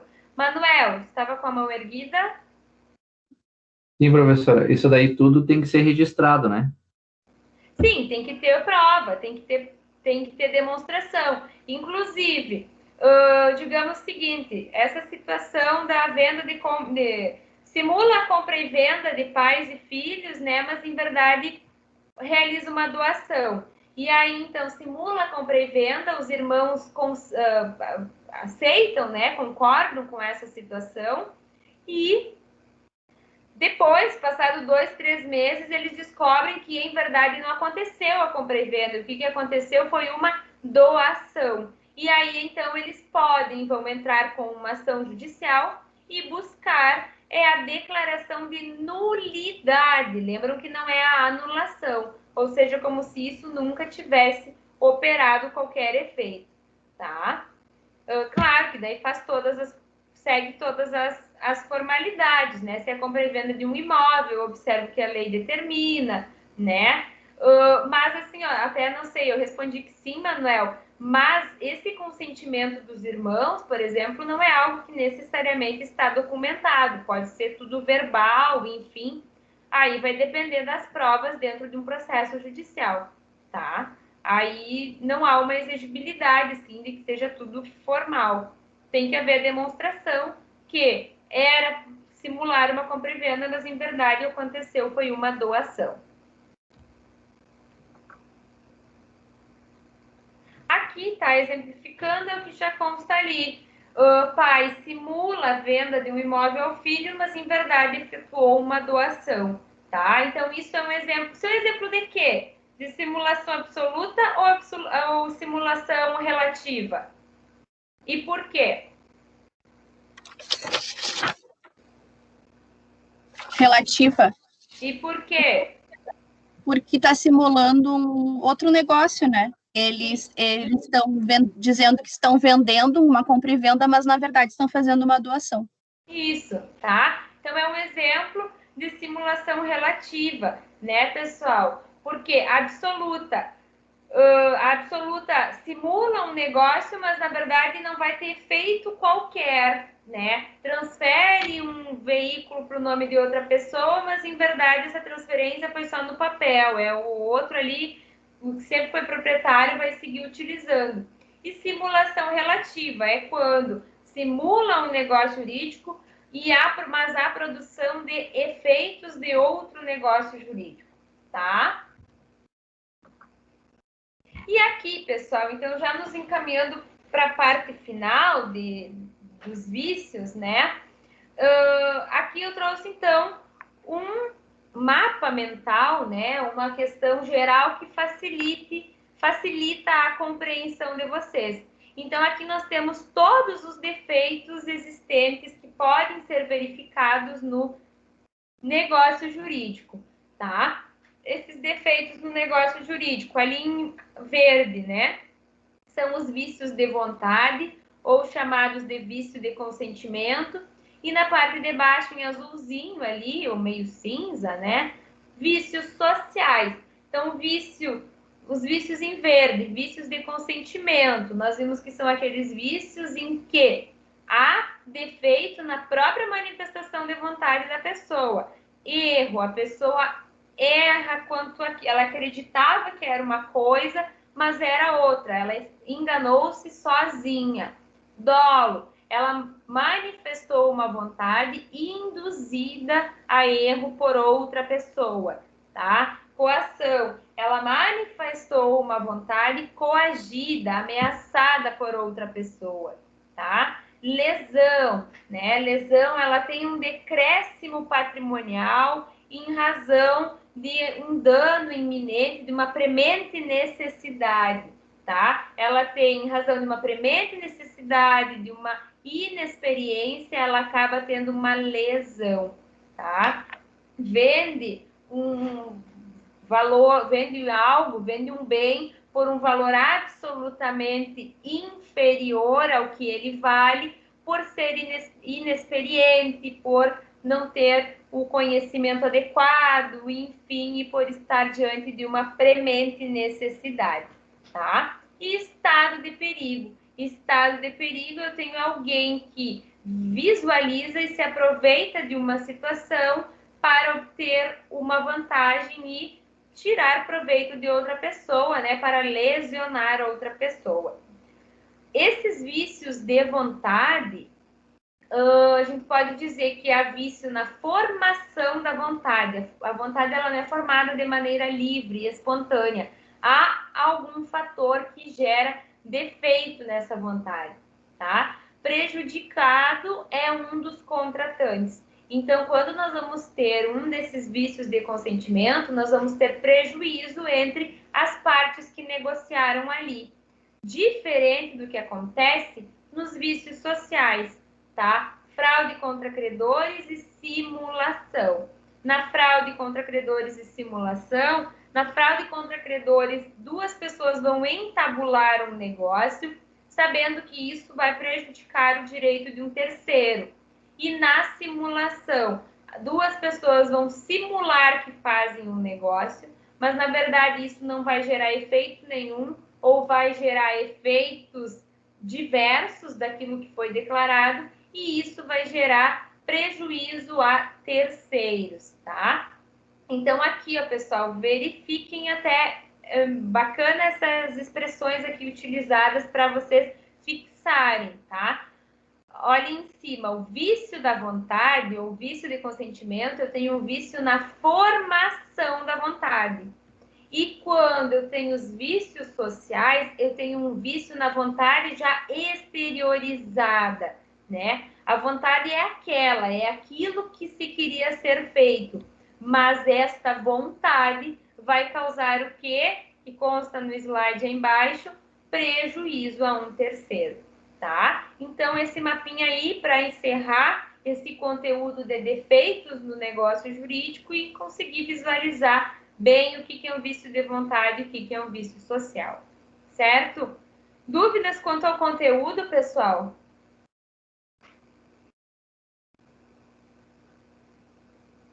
Não? Então, seguindo aqui, para encerrarmos hoje, tá? O trabalho. Então, nós vamos fazer um trabalho. Eu vou fazer com vocês nesse bimestre 2 atividades, tá? Acredito que as nossas provas do primeiro bimestre, elas sejam daqui mais ou menos um mês, seja ali no comecinho do mês de abril, né? Cheguem um pouquinho depois com a Páscoa.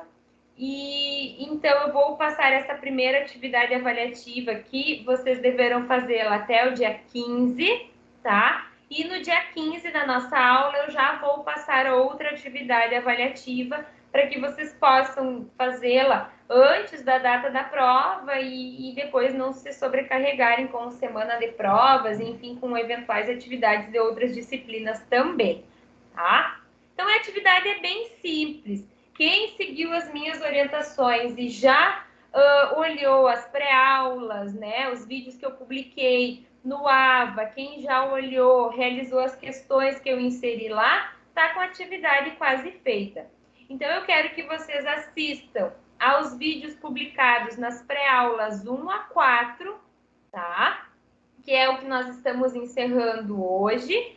Vídeos das pré-aulas 1 a 4. Depois, além de assistir os vídeos, tá? Eu quero que vocês escolham um destes vídeos e realizem um breve comentário sobre ele. E publiquem isso na pós-aula 4, no local indicado como atividade avaliativa 1. Já consta ali no AVA, tá? Já está ali. Então, assistam o vídeo, tá? Eu vou verificar quem assistiu, tá? Então, quem assistiu, eu vou considerar isso para fins de pontuação. Escolher um dos 4 vídeos e realizar um breve comentário. Breve mesmo, tá, pessoal? Não precisa ficar colocando muita coisa ali, sejam objetivos e com as palavras de vocês, tá? Qualquer dos vídeos, quaisquer deles. E realizar as questões publicadas na pós-aula 3 e inserir as respostas no AVA na pós-aula 3, né? Então, ali eu coloquei, até eu referi na semana passada. É só realizar as questões e colocar 1A, 2B, 3C, tá? Essas questões estão no... Eu disponibilizei o livro para vocês, né? Sim, claro, vocês têm acesso ao livro com a visualização das questões, né? Então, vocês publiquem isso no AVA. 500 pontos, tá, pessoal? E prazo para realizar impreterivelmente até dia 15/3 de 2020. Vão ter uma semaninha de folga, né? Porque semana que vem a gente não tem aula, então só na próxima semana. Então, quem ainda não fez, tem alguns dias para fazer. Já falo do pessoal que está sem acesso. Manuel, diga. Professora, 2 perguntas. A primeira é, esses 4 vídeos que a senhora fala são esses que a senhora está apresentando hoje, apresentou nas aulas anteriores, que são das suas aulas mesmo? Não. E a outra? Não. Os vídeos são o seguinte, na pré-aula, vocês vão verificar que nas pré-aulas tem vídeos. Eu coloco assim, vídeo pré-aula, tá? São vídeos curtos, de 5 a 10 minutos, tá? Que são introdutórios à matéria que a gente trabalha em cada aula. O que é o ideal? Vocês, antes de vir para a aula, olhar esses vídeos, tá? Mas não é a nossa aula aqui, é o que está na pré-aula. São videozinhos curtos de 5 minutos, 4 minutos. Mais alguma dúvida? E a outra pergunta é sobre essas 3 questões que foi comentada na aula passada, que está da página 72 a 70 e... essas aí.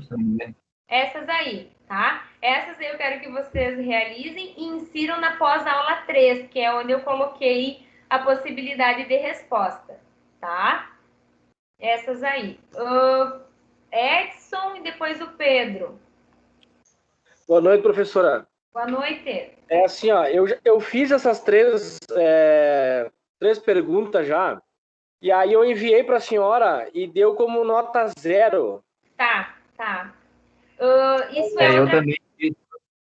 Tá, eu também isso é fiz. outra questão. Não ignorem as notas que o sistema dá ali, tá, pessoal? É porque assim, ó, quando eu publico uma questão, eu tenho que ir numa aba diferente que aparece para mim, que é o tal de banco de questões, tá? E então eu tenho que elaborar uma questão, da mesma forma que eu elaboro uma questão de prova para vocês, tá? E ali, obrigatoriamente, ele pede para eu colocar uma nota, né? Mas se eu estou pedindo para vocês escrever um textinho ali, como é que o AVA vai avaliar sozinho? Né? Não tem como. Então, vocês ignorem as notas que aparecem no próprio AVA. Vocês considerem as notas que constam no lançamento de notas. Eu sempre vou fazer assim, tá? Tá bom, não tá bom. Obrigado. Desconsiderem, tá? Certo. Mais alguém que estava com a mão erguida? Professora, boa noite. Boa noite. Assim, ó, essa questão do comentário é o que eu achei do vídeo, é para comentar sobre o conteúdo, é para comentar o quão didático ele é. Isso, sobre o conteúdo, tá? Para que assim, ó, eu tenha ciência de que vocês assistiram ao vídeo e tomaram conhecimento do conteúdo. Então, eu quero que vocês digam, o vídeo tal fala sobre defeitos no negócio jurídico, né? Fala sobre defeito tal, tal, tal e tal. Um breve comentário, tá? Então, eu quero que vocês comentem sobre o conteúdo do vídeo, tá? Fazer um resuminho sobre o vídeo. Certo? Pessoal, quem ainda não está com acesso ao AVA, 2 orientações, tá? Primeiro, mantenham constante contato com o administrativo para fins de obter esse acesso. Porque facilita a vida de vocês para estudar. Daqui a pouco vem prova, né, pessoal? Então, procurem, tá? Eu sei que é incômodo, mas enfim, busquem isso, tá? Para o melhor conforto dos estudos de vocês. Quem ainda não está com o AVA, tá? Eu posso fazer o seguinte, eu vou publicar os vídeos que eu publiquei nas pré-aulas ali no grupo do WhatsApp, tá? Eu publico os vídeos no WhatsApp e aí vocês assistam os vídeos e vocês vão me encaminhar por e-mail o comentário e a resolução das questões. O e-mail, pessoal, é o meu e-mail institucional, tá? Quem não tem, anota aí. Mas depois eu passo no WhatsApp também, certo? venissa.aguirre@anhanguera.com. Esse meu e-mail está em alguns slides que eu mando para vocês, no material de aula ele consta, tá? Então, venissa.aguirre@anhanguera.com, tá? Eu só vou fazer o seguinte, ó, eu não garanto que eu consiga publicar de hoje até o final de semana, mas na segunda-feira eu publico os links, tá? Então, o seguinte, eu vou pedir, ou se algum colega se disponha a publicar os vídeos das pré-aulas no grupo hoje, tá? De WhatsApp. Caso contrário, eu vou fazer isso na segunda-feira. E aí, pessoal, eu considero para essas pessoas que estão sem AVA, que são casos pontuais, tá? Aí eu considero o período de entrega, se for necessário, um pouco depois, tá? Considerando esses diazinhos de hoje a segunda-feira que eu vou conseguir disponibilizar o vídeo.